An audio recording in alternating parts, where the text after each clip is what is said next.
Hello, hello, hello, and we are back with the GSMC Wrestling Laureate podcast brought to you with the GSMC Sports Network. I'm your favorite wrestling fan here, Eric Rodriguez, every Monday through Friday, 8 p.m. Pacific Time, 11 p.m. Eastern Time, here to talk about the greatest thing in the world, professional wrestling. Make sure you guys smash that like and subscribe button to the show. All right, without further ado, let's go and jump on into our next segment. We got our WWE NXT review, but obviously before we get on into any of that, I just want to remind you guys to go ahead and hit up that super chat, whether if you got a burning question or a hot take in terms of the world of professional wrestling here at the GSMC Sports Network. We want you guys to know that we are all ears 1,010%. We want you guys to feel absolutely comfortable. Make sure you guys keep the conversation lively with your amazing, beautiful comments, so do not be shy. Drop your thoughts inside that chat. And if you really want to make sure your comment, question, or concern gets noticed, why not use that super chat? Go ahead and whatever, basically hit that $ right there. It's going to guarantee anything you guys put inside that little box right there. That little chat box is going to be talked about, debated about, talked about, maybe even, take place of a segment if it's absolutely that juicy. I can't wait to hear your guys' professional wrestling hot takes, WWE, AEW, TNA, or just something that happens outside the ring. Tell me why John Cena is a crappy actor.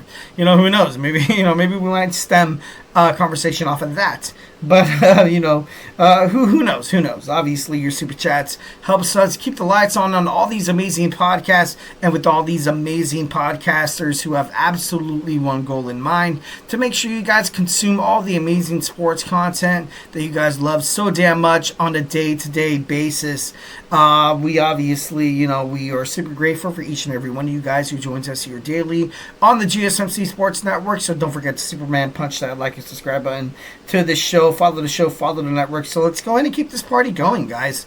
Let's, send in those super chats, those super stickers, because you guys are super awesome, and together we will make sure this podcast is bigger, better, and stronger than ever. Once again, if the super chat is not your thing, go ahead and hit up that tips and donations link at the GSMCpodcast.net. Tell me what you like, tell me what you don't like. Just remember to Superman punch that like and subscribe button to the show. Follow the show, follow the network here at the GSMC Sports Network. We do love a lot of peace, love, and positivity 1,010% of the time. But of course, in terms of talking sports, it's inevitable. There's going to be some criticisms. There's going to be some disagreements. Guess what, guys? It's already water under the bridge. We want you guys to feel absolutely super comfortable. So feel like you guys could state, give us your hot takes. We don't mind hot takes here at the GSMC Wrestling Laureate podcast.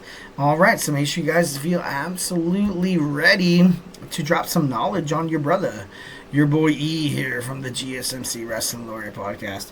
All right, without further ado, we got WWE NXT review. We kicked off with Bayley teaming up with the beautiful madness, Giulia, the WWE NXT Women's World Champion, taking on Roxanne, Perez, and Cora, Jade.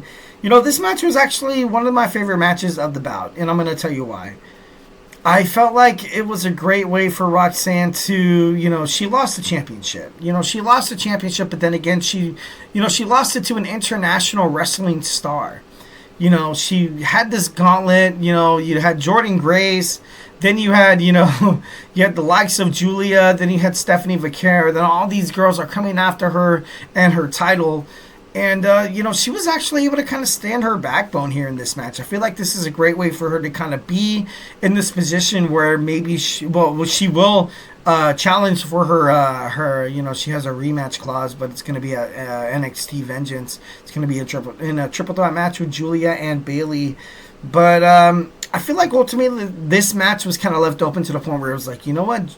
And, Roxanne Perez regaining that NXT Women's World Championship is not crazy. Not crazy whatsoever. I feel like this is also a great spot for her to kind of declare herself within the WWE Women's Royal Rumble. I felt like that was a nice spot for her as well in this, in this particular matchup. It shows that she has so much left in the tank. It shows that she has so much left in the tank. Will she leave NXT right now? Honestly, at this point, I feel like it wouldn't make sense for her to kind of do so, but then again, I feel like it could, because I feel like NXT, you have all these rising stars who want to be all they can be, like Stephanie Vaquer, like Giulia, like Lash Legend, you have all these amazing superstars that are coming, like Jordan Grace recently signing with WWE, Zarya as well, Kelani Jordan, Lola Vice. There's a lot. Like, it's like the NXT women's division is so freaking stacked to the point where it's like, you know what, if we miss out on Roxanne Perez, I feel like she would be better. I honestly would love to see her challenge Lyra Valkyria on WWE Monday Night Raw. That's the woman that she defeated to become the NXT World, champion for the second time. So that'd be a nice little rekindled, rivalry there. And, but Roxanne Perez is so damn impressive, and I can't wait to see what she has in the future. Later on in the show, we saw Cora Jade a little frustrated with Roxanne Perez. Roxanne Perez basically blaming their loss on Cora Jade, saying that, hey, she got pinned, I did not get pinned.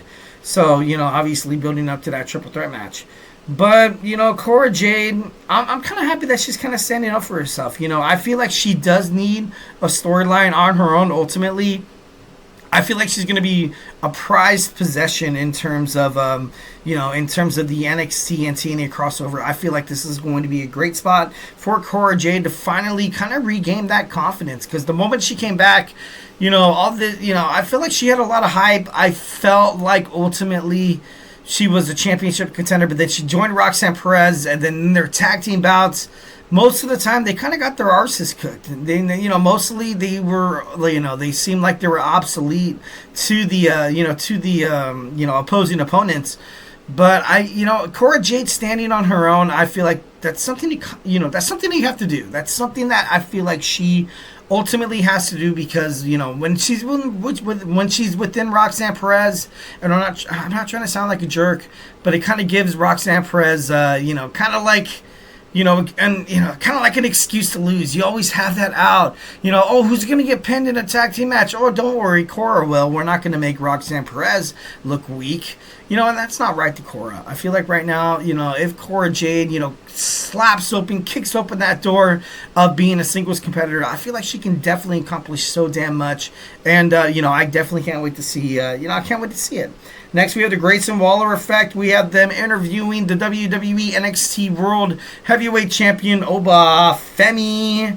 This was exactly what you guys were, thought it was going to be. Grayson Waller and Austin Theory, A-Town Down Under, pissing off Oba Femi to the point where he was going to get goaded into challenging them so they get a title shot. Not much of a surprise.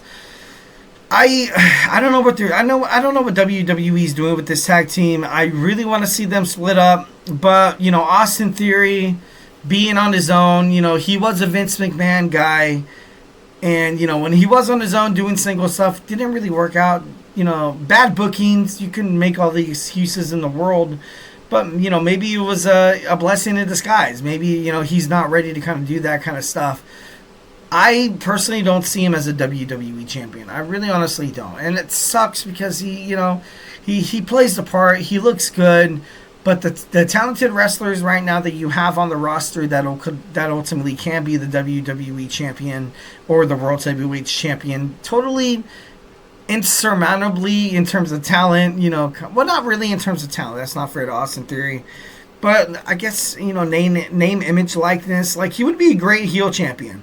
But I feel like ultimately him winning the championship right now would kind of remind me of like when Kevin Owens won the WWE Universal Championship, where every single time he defends, Grayson Waller finds a way to kind of help him retain the title, and then he's never really won anything on his own. And, it's not bad to be in that spot. It's not. You're a world champion, through in and throughout, so you can't really get upset about that. But, look at what happened with Kevin Owens. Look at the Kevin Owens effect. When he lost the championship to Goldberg, when he was with Chris Jericho, Jericho would always make sure that his best friend, Kevin Owens, would retain that Universal Championship. And it got to the point where people started looking at Kevin Owens, as weak, can't really do it on his own, can't really maintain, can't really be a face of a brand like WWE or SmackDown. And look at him now. People have the same overall perspective, at least in my opinion. I don't see him as a WWE champion. It sucks because he has talent. I agree. As the Intercontinental Mid-Card title, yeah, I feel like Kevin Owens is highly involved inside that territory. But, so WWE, obviously, with the whole thing with Austin Theory, then he ended up winning the United States Championship and, being a heel. And I feel like, I think he won it from Bobby Lashley, which was an absolute, shocker. Something that probably should have never happened. But, I don't know. I don't know. I feel like I want to see the great spot for Austin Theory, but at the same time, I just want to make it, it just has to make sense. Yeah. So Trick Williams comes out, obviously super pissed, and he's taken out by Oba. Then we have a match start. We got Wesley taking on Trick Williams. Wesley defeats Trick Williams via disqualification because Trick Williams absolutely went nuts. And obviously good for Wesley to kind of sneak one out of there. WWE NXT Women's North American Championship. We saw Fallon Henley defeat Shotzi. It was a good match. Stephanie Vaquera came out randomly after the match and was basically, Shotzi defeated her for the number one contendership. Obviously, there was a little black and gray areas, but then Stephanie Vaquera comes out and then automatically she gets granted a title match, which isn't bad. But, is Fallon Henley, ultimately like a place card, like a transitional champion, just so, Stephanie Vaquera could, she can understand the whole vibes of WWE NXT, just so she can, kind of get used to what it takes to fight inside that squared circle. She's been all around the world fighting, especially, in the CMLL, the former New Japan Professional Wrestling's Women's Strong Champion. And then she comes out to just, demand a title shot. I'm not totally against it. I know the star power that Stephanie Vaquera ultimately kind of has. But, with this with the fatal influence, Jasmine Nix, JC Jane, and of course the NXT Women's North American Champion Fallon Henley, you kind of have to play this delicate because, you can propel somebody's career, which would be, Stephanie Vaquera becoming the new champion. And you would just see, Henley's, Jane's, and Jasmine Nix's, career kind of falter a little bit. So I feel like WWE NXT creative really they kind of have to be careful in terms of that. Kelani Jordan, backstage talking to Karmen Petrovic, kind of showing the heel tendencies once again, kind of showing that she could be, she could be a B word, and then, she was talking to Karmen. She was like, but Shotzi's going to leave your ass again. And then Petra was like, oh, what a, it was pretty entertaining. It was kind of cool. Obviously, they're going to face in a one-on-one match next week on NXT. Ethan Page defeats Cedric Alexander, tries to attack Alexander once again, but Javon Evans comes out to rescue. Women's World Tag Team Championships. I got to be honest, this was a great match. Very, very controversial ending, but Naomi and Bianca Belair retain. Jakara Jackson and Lash Legend obviously have no reason to hang their heads. They are the future of WWE, and they did so damn well. I can't wait to see what they have to do. Well, what the potential that they have, heading, when they go to WWE SmackDown or maybe even Monday Night Raw. I feel like Jakara Jackson, Lash Legend, super impressive. Naomi, Bianca, they gotta drop the titles. They gotta drop the titles to somebody. I don't know who it's going to be, but we gotta get ready for when Jade Cargill comes back, and I feel like she's also a heavy favorite to win the Women's Royal Rumble. But NXT overall, good show. All right, guys, so hey, do not go anywhere. We're going to talk about Jordan Gray signing with the WWE. So grab your favorite snack, grab your favorite ice cold beverage, and join me here in about 25 seconds. So hey, do not go anywhere.